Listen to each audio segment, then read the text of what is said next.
Bonjour à tous, on se retrouve dans cette nouvelle vidéo où je vais vous dévoiler comment est-ce que je ferais si je devais recommencer le trading de zéro. Je vais vous montrer toutes les étapes par lesquelles vous devez passer afin d'avoir toutes les armes pour évoluer correctement dans votre trading. Le but est que vous puissiez éviter de nombreuses erreurs et mettre les bonnes actions en place. Cette vidéo va être divisée en deux parties. La deuxième partie sera disponible dans quelques jours. Aujourd'hui, nous allons voir les bases du marché et comment il fonctionne, les outils essentiels pour bien débuter et la psychologie du trading. Si vous êtes débutant, que le trading est un domaine qui vous intéresse mais que vous ne savez pas forcément par quoi commencer et quoi mettre en place concrètement pour commencer dans ce domaine, cette vidéo est faite pour vous. Je vous conseille vraiment d'écouter et de mettre en place tout ce que je vais vous dévoiler dans cette vidéo car ça peut réellement changer votre avenir en trading. Vous aurez toutes les bases et tout le processus à suivre pour évoluer correctement dans votre trading. C'est parti, on commence avec le premier point. On va commencer avec le graphique. Forcément, en tant que trader, on va tout le temps être devant les graphiques. Et ce qu'il faut comprendre, c'est que le graphique peut être compliqué lorsqu'on n'a pas l'habitude et lorsqu'on commence dans ce domaine-là. Mais ce qu'il faut comprendre, c'est que le graphique n'est qu'une représentation de la psychologie collective. Ici, on est sur le graphique Euro-USD et on peut bien voir que on a des tendances, donc des tendances haussières et des tendances baissières. Chaque bougie, chaque tendance représente des décisions humaines ou algorithmiques, donc des achats ou des ventes. Ce qu'il faut comprendre, c'est que le marché n'est pas logique, il est surtout émotionnel. Il est rempli de peur, d'avidité, d'euphorie. Même s'il est backé par le fondamental et qu'il réagit à ceci, il est rempli d'émotions et peut parfois être totalement illogique. Donc apprendre à lire ces graphiques va nous permettre de comprendre le comportement des autres et ensuite mettre en place notre analyse pour trouver de bonnes opportunités avec de bonnes probabilités. On verra plus en profondeur l'analyse technique lors de la partie numéro 2 et je vous conseille vraiment de suivre cette partie-là parce qu'elle est essentielle pour bien débuter. Ensuite, ce qu'il faut comprendre, c'est que le marché a un moteur. Et le moteur en question n'est rien d'autre que l'offre et la demande. Quand la demande augmente, eh bien le prix de l'offre monte. S'il y a moins de demande pour un actif, eh bien le prix de l'offre va diminuer. Et forcément, ces déséquilibres créent des zones d'opportunité. Le but ne va pas forcément être d'anticiper, de savoir ce qu'il va se passer dans le futur. Le but va être de remarquer les opportunités potentielles qu'il peut y avoir et avoir un maximum de probabilité que ça aille dans notre sens. Mais on s'en fout en soi d'avoir raison ou tort, car on le verra plus tard, mais lorsqu'on va gagner un trade, on gagnera toujours plus que lorsqu'on perd. Donc forcément, on n'a pas besoin de gagner dans plus de 50% des cas. Donc le but n'est pas d'avoir raison tout le temps, mais d'avoir de bonnes probabilités pour chacun de nos trades. Ensuite, on parle souvent de volatilité. La volatilité n'est rien d'autre que des mouvements rapides, ce qui crée finalement de bonnes occasions de profit. Mais forcément, il y a aussi un côté négatif. Plus le prix va vite, oui, il peut aller rapidement à notre take profit, c'est-à-dire atteindre notre limite pour sortir en gain de notre trade, mais peut aussi toucher très rapidement notre stop loss, c'est-à-dire notre limite pour sortir en perte de notre trade. Mais de manière générale, on va quand même rechercher cette volatilité pour profiter de bonnes impulsions et de bonnes opportunités afin de prendre des gains assez rapidement. Ok, on passe à la deuxième partie de cette vidéo. On va voir les outils essentiels pour bien débuter. Pour moi, le premier outil dont on ne parle jamais et qui pourtant est le plus important, c'est le processus / la méthode. En tant que débutant, forcément, lorsque vous vous lancez dans le domaine, vous savez pas forcément quelles sont les étapes par lesquelles vous devez passer pour atteindre votre objectif. Vous les voyez vaguement, mais c'est pas clair et vous risquez de prendre des chemins qui sont pas forcément les meilleurs à prendre et les plus rapides. Mais imaginez pouvoir avoir accès à des étapes hyper claires et détaillées à mettre en pratique, étape par étape, vous guidant tout droit à l'atteinte de vos objectifs. C'est donc le processus de votre apprentissage. Forcément, ça va vous éviter des mois, voire des années d'erreurs et ça va vous permettre d'aller beaucoup plus vite. Forcément, tous les débutants n'ont pas accès à un processus hyper détaillé, mais moi, dans mon programme d'accompagnement, c'est ce que je mets en place où j'accompagne chacun de mes membres dans ce processus-là bien détaillé et ils savent exactement par quelles étapes ils doivent passer pour atteindre leur objectif. Alors, restez bien jusqu'à la fin de cette vidéo parce que justement, je vais vous dévoiler le processus que j'ai utilisé pour atteindre la rentabilité et vivre de mon trading et celui que tous les membres de mon accompagnement utilisent pour atteindre la rentabilité. Alors restez bien jusqu'à la fin de cette vidéo si vous aussi vous voulez mettre en place ce processus. Ensuite, en deuxième position, forcément, il nous faut une bonne plateforme pour trader et pour cela, on va utiliser directement TradingView. C'est la plateforme numéro 1 pour analyser. Forcément, on va pas prendre des trades sur TradingView, en tout cas si on est en réel, parce que souvent on va passer par une autre plateforme qui est reliée à notre courtier, mais forcément il nous faut une plateforme qui va nous permettre d'analyser et de trouver les opportunités directement sur les graphiques pour ensuite prendre position sur une autre application qu'on verra par la suite. Donc pour ce faire, je vous conseille vraiment TradingView, c'est la plateforme numéro 1. Avec celle-ci, vous allez pouvoir analyser, tracer des trendlines, tracer des zones, vous allez réellement pouvoir tout faire directement via cette plateforme, ce qui va vous permettre de prendre position au meilleur prix et surtout au meilleur moment. Ensuite, comme je vous l'ai dit, il va vous falloir une plateforme qui va être connectée à votre courtier. C'est-à-dire que lorsque vous allez être sur la plateforme pour prendre position, dire que vous voulez acheter par exemple EURUSD à tel prix, eh bien vous allez prendre position sur la plateforme et la plateforme va donner l'ordre directement à votre courtier parce qu'elle sera reliée à votre courtier. Vous les aurez connectés. Pour cette plateforme en question, vous pouvez très bien utiliser MetaTrader 4 ou MetaTrader 5. En vérité, il n'y a presque aucune différence entre les deux, donc peu importe. Et c'est forcément directement via cette plateforme-là que sera relié votre capital. Ensuite, pour le quatrième outil, il va vous falloir un journal de tracking. Ça va vous permettre non seulement de devenir rentable, de le rester et d'augmenter constamment votre rentabilité et de vous adapter aussi au marché. Donc c'est franchement essentiel que ce soit lorsque vous débutez ou même lorsque vous voulez vivre sur du long terme de votre trading. Pour ce faire, vous pouvez utiliser différentes applications. Moi personnellement, j'utilise Notion, mais vous pouvez utiliser aussi Excel ou quoi que ce soit, mais je vous recommande de passer directement via Notion parce que je trouve ça assez efficace et plus intuitif que Excel. Et je vous déconseille aussi de le faire directement sur du papier parce qu'on va avoir besoin justement des screens, des analyses que vous auriez fait en amont pour pouvoir analyser les erreurs et voir ce qu'on aurait pu améliorer. Parce que c'est littéralement à ça que va nous servir le journal de tracking.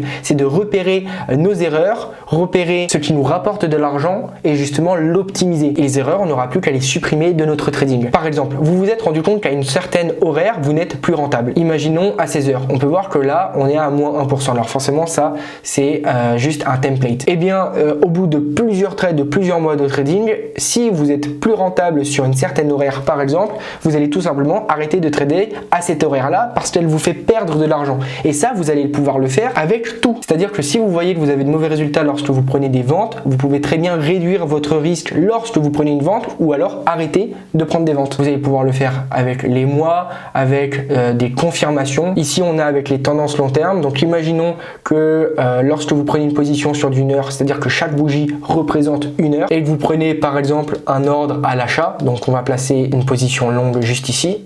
On va mettre notre stop loss, c'est-à-dire notre limite de perte maximale à ce niveau-là et notre objectif de gain à ce niveau-là. C'est-à-dire que lorsque le prix atteignera ce prix-là, eh bien on sortira automatiquement en gain de notre trade. Et bien lorsqu'on prend cet achat-là, on va regarder sur du plus long terme, par exemple du 4 heures. On va tout simplement regarder la tendance. On peut voir qu'on est sur une tendance haussière. Et bien dans notre journal de tracking, on va justement indiquer qu'on a pris ce trade-là avec une tendance long terme haussière. Et au bout de plusieurs trades, plusieurs mois, on va pouvoir regarder les résultats. Là, dans ce cas-là, on peut voir que lorsqu'on a une tendance neutre, c'est-à-dire une tendance qui n'est ni haussière ni baissière, mais qui est à l'horizontale, eh bien on a de mauvais résultats. Donc on peut arrêter de prendre tout simplement des trades lorsque la tendance long terme est neutre et justement accentuer ce qui fonctionne. Par exemple, on a de bons résultats là dans cet exemple-là lorsqu'on a une tendance long terme en baisse. Eh bien on va pouvoir peut-être prendre un petit peu plus de risques lorsqu'on a une tendance long terme en baisse et diminuer le risque lorsqu'on a moins de bons résultats et ça va accroître monstrueusement notre rentabilité à la fin du mois. Et tout ça est dirigé directement par cette base de données où vous allez pouvoir directement inclure tous vos trades. Vous allez pouvoir voir directement vos graphiques et revenir sur tout ça à la fin de la semaine pour voir quelles ont été les potentielles erreurs et ce que vous pouvez améliorer. En bref, un journal de tracking est totalement obligatoire pour atteindre la rentabilité en trading. Mais malheureusement, très peu de gens l'utilisent. Donc je vous conseille vraiment de ne pas faire cette erreur. D'ailleurs, si vous voulez mettre en place ce journal de tracking directement dans votre trading, n'hésitez pas à m'envoyer un message directement sur Instagram et je vous l'enverrai directement en message privé. Ensuite, le cinquième outil qu'on va utiliser, ça va être les sites directement liés aux annonces économiques et aux fondamentales. Pour ce faire, on va utiliser différents sites. On va pouvoir utiliser investing.com qui va être très utile pour justement voir toutes les annonces économiques. Vous allez pouvoir filtrer juste ici, mettre les 3 étoiles juste là pour avoir seulement les annonces économiques les plus importantes. Ici, on peut voir qu'on a un jour férié, donc on n'a pas d'annonce économique importante. Mais vous allez aussi pouvoir utiliser un autre site complémentaire qui est aussi très utile, qui se nomme Forex Factory. Vous allez aussi pouvoir filtrer l'importance de ces annonces juste ici en enlevant donc la couleur orange, jaune et grise et en appuyant sur appliquer le filtre. Donc là, on peut voir qu'on n'a pas d'annonce, mais ce qui est intéressant, c'est que lorsqu'on a justement des annonces, on aura des petits fichiers juste ici où on aura justement des articles et des informations par rapport à cette data. Et ça, franchement, pour faire une bonne analyse fondamentale, c'est hyper intéressant. Allez, c'est parti, on passe à l'étape de la psychologie psychologie du trading. La psychologie est réellement plus importante que la stratégie. Beaucoup de traders perdent de l'argent non pas à cause de leur stratégie, mais à cause de leur psychologie. C'est-à-dire que leurs émotions rentrent directement sur le marché. Ils sont souvent victimes de FOMO, donc Fear of Missing Out, c'est-à-dire la peur de rater le train, de Trading Revenge, c'est-à-dire le fait de vouloir se venger lorsqu'on a pris des pertes et vouloir récupérer absolument nos gains, et encore plein d'autres émotions de ce style. Il faut bien comprendre une chose, sans discipline, même la meilleure stratégie est totalement inutile, parce que le but n'est pas seulement de prendre de bons trades, mais aussi de bien les gérer, de bien les manager, de prendre un risque avec lequel vous êtes confortable. Et à cause de vos émotions, c'est possible que cette partie-là soit assez compliquée pour vous. Donc je ne vous dis pas qu'il ne faut pas avoir d'émotions, mais il faut pouvoir les maîtriser. Et c'est même le cas lorsque vous gagnez plusieurs trades d'affilée. Même si vous enchaînez les gains, là aussi vos émotions peuvent vous jouer des tours. Vous allez peut-être penser que vous êtes le roi du monde et que vous avez trouvé la technique secrète pour réussir en trading. Mais même le trader le plus rentable au monde fait beaucoup de pertes et c'est normal. Donc il ne faut pas chercher à faire 3, 4, 5, 6 trades gagnants d'affilée. Ne vous concentrez pas sur le résultat, concentrez-vous sur le processus. Mettez correctement en place votre stratégie, remplissez bien vos trades dans votre journal de tracking, respectez votre plan et tout ça fera en sorte que le résultat sera positif. Il y a aussi quelque chose qui est normal et que je vois énormément, c'est penser que pour être rentable à la fin du mois, il faut trader. Mais il faut bien comprendre une chose. Ne pas trader, c'est aussi trader. Ne pas saisir les opportunités que vous voyez directement sur les marchés fait partie du trading. Si vous prenez toutes les opportunités, qu'elles respectent votre plan et votre stratégie ou non, va forcément vous amener à faire plus de pertes. Donc comprenez ceci, ne pas trader, c'est aussi trader. Parce que ce qu'il faut comprendre, c'est que c'est normal que tu perdes la majorité de tes trades. Regardez, ici, je vous partage justement le Trading Profitability Table. Vous pouvez tout simplement voir qu'on n'a pas besoin d'avoir tout le temps raison, mais lorsqu'on a un bon risk-reward, c'est-à-dire le ratio de ce que l'on risque pour ce que l'on peut potentiellement gagner, et plus on a un pourcentage de win rate, c'est-à-dire un taux de réussite sur nos trades, et bien plus on sera rentable. Mais si vous avez un taux de réussite sur vos trades de 30%, c'est-à-dire que 30% de vos trades sont rentables, et que vous avez un win rate de 3 pour 1, c'est-à-dire que lorsque vous prenez un trade, vous allez toujours risquer 1 pour gagner 3. On le voit affiché juste ici. Ratio risque-récompense. Eh bien, ça vous suffit largement pour être rentable. Donc, finalement, il faudrait même être content lorsqu'on a une perte parce que ça nous rapproche de notre prochain gain. Avant de finir, si vous voulez mettre en place la méthode JPSB et le processus dont je vous ai parlé au début de la vidéo, je vous laisse cliquer sur le lien qui s'affiche juste ici. Je vous ai fait une vidéo où je vous explique de A à Z toute la méthode que j'ai utilisée et que les membres utilisent actuellement pour atteindre leur rentabilité et vivre de leur trading. C'est une méthode ultra simplifiée, basée sur une stratégie rentable, un plan et un journal de tracking. Alors cliquez juste ici et regardez la vidéo pour mettre en place directement depuis chez vous la méthode JPSB et le processus pour atteindre votre objectif en trading. N'hésitez pas à vous abonner pour ne pas louper les prochaines vidéos. On se retrouve dans quelques jours pour la partie numéro 2 où l'on verra les fondamentaux de l'analyse technique, comment créer et tester sa propre stratégie et surtout comment appliquer tout ça dans une situation réelle. Alors on se dit à très vite pour la prochaine vidéo.